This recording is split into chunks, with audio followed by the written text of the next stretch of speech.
سپید بر تن کرده کوه و دمن، نباشد ردی بر زمین. شهبانوی ملک بی کس باشم در این سرزمین. درونم آشفته چون غرش طوفان، نشود مهار داند یزدان.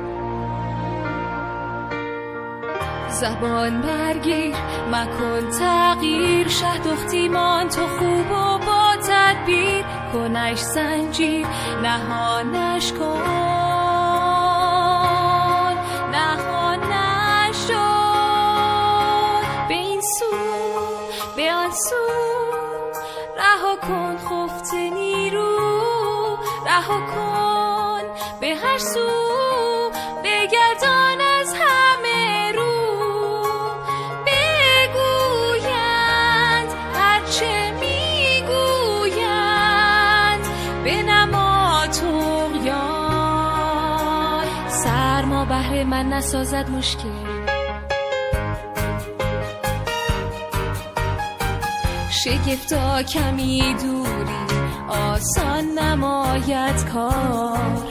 دگر بیم در مهجوری ندهد مرا زار.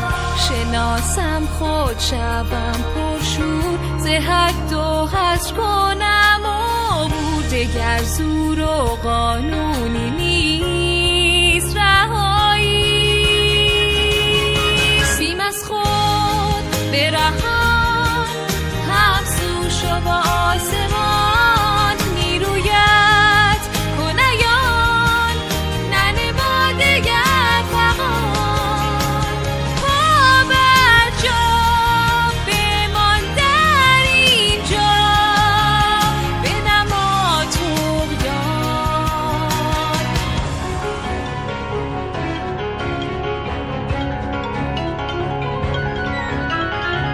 چو برف و باد نیرویم غلطان افتان.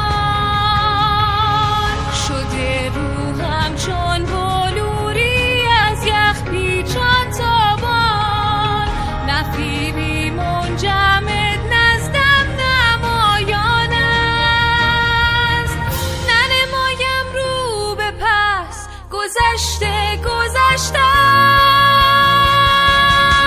بیم از خود برون کن، همچو خورشید طلوع کن. به هر سو کنیان نداری ز پس نشان.